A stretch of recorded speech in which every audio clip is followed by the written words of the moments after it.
In the news tonight, President Ali says he's still examining appointments of Chancellor and Chief Justice. The matter of the Chancellor and Chief Justice is important to me. It's important to our country, and we'll continue to work to find a solution. And 2 men injured in Sophia shootout. Very scary, very scary. The bullets, it's like a semi-war zone or a little war zone for about I would average it about 10 minutes.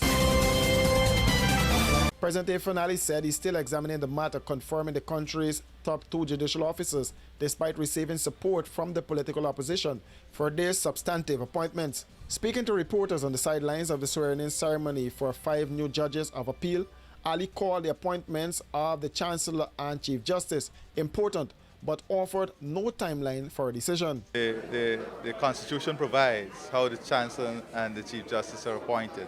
And I'm sure the leader of the opposition is aware of the process in the appointment. So, as I said, we continue to examine the issue, and we are ensuring that the judiciary itself is, well equipped, not only with the infrastructure but with the human assets. So, the appointment of these judges in filling the different slots. And of course, there will be now, the Judicial Service Commission will now have to look at the High Court, because there will be opening there also.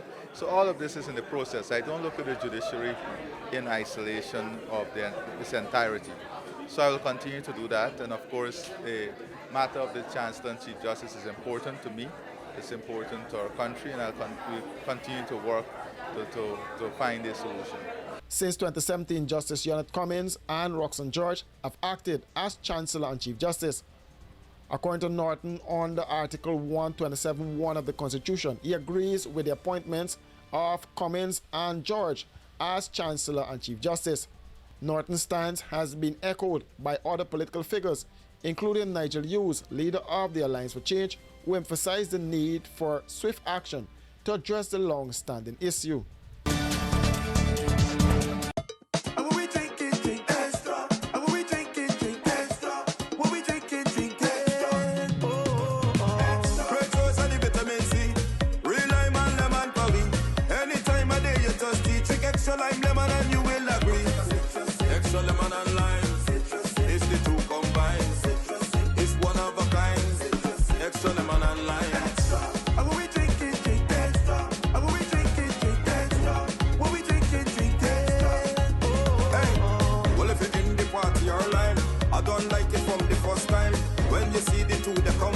Drink and taste, you will never decline. Extra lemon and lime, it's the 2 combined. It's one of a kind. Extra lemon and lime, extra lemon and lime. Taste the citrus in every sip.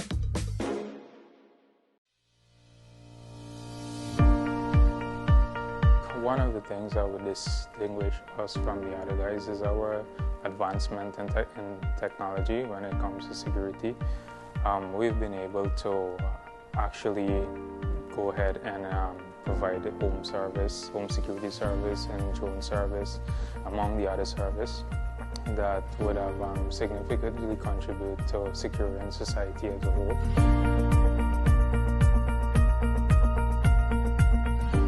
GCOM is currently conducting a national registration exercise. If you have moved to a new address since you were registered, you are required to update your address by applying for a transfer to ensure your registration details are accurate. Visit the GCOM registration office responsible for your area of residence to apply for a transfer.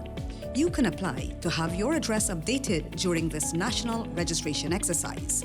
You can visit the GCOM registration offices Monday to Thursday from 8 to 12 hours and 13 to 16 hours 30, and Friday from 8 to 12 hours and 13 to 15 hours 30.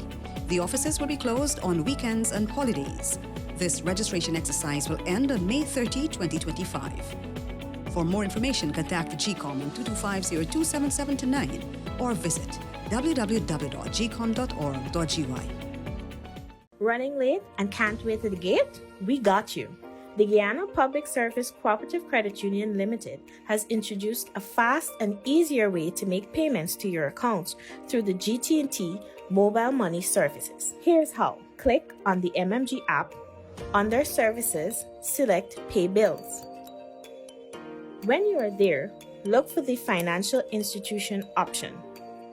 Once that is done, select Guyana Public Service Cooperative Credit Union Limited to pay your loan or make payments to your savings. Payments to the credit union made easier. GPS CCU, the credit union you can bank on.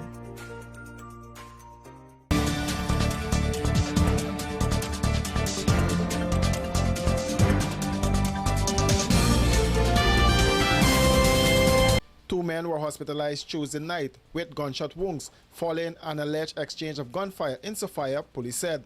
The victims have been identified as Andre Stroh, 34, of either Gayak Park or Alberton, and Leggy Grant, 22, of AFE Sophia. Stroh is reportedly unemployed, while Grant works in construction.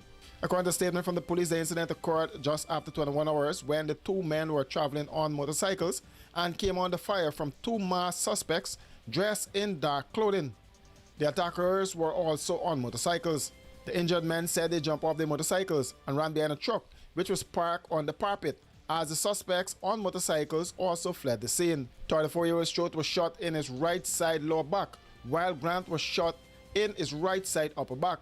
A resident recounted the ordeal and told reporters that the shooting lasted for about 10 minutes. I was in my home sitting by the dining and I heard like a motorcycle pass. But I know them young men around here just be riding up and down. And I heard like pie, but I didn't take it for anything because you know these old bikes sometimes they just give that kind of sound. But then after then I hear brrrr, and I scamped for the floor. And after then the same kind of reaction, you know, and so on. I didn't look out because, you know, bullets a thing. You see. After then the police came and they picked up quite a few shells. The bullet hit my neighbor's house, the roof. It hit my wall, but it just left a hole on her roof. She got 3 holes on her roof also. But what was the reason for that shootout? I can't say. I don't know.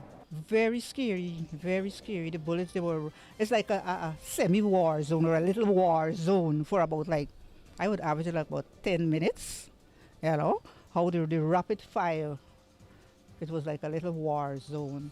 And afterwards then I heard that it was between 2 sets of young men. The bullets came as far as my entrance here. The police picked up a lot of spent shell along the way and so on. According to the police, 15 9mm spent shells were recovered from the scene by investigators attached to the Criminal Investigations Crime Lab. A search is ongoing for the unidentified suspects. However, according to the police, CCTV cameras in the area captured the shooting, which showed an exchange of gunfire between the victims and the suspects. The hands of both victims were swapped for gunpowder residue. The police did not report finding any weapons at the scene. For these and other stories, do visit us at our website www.rdproductiongy.com.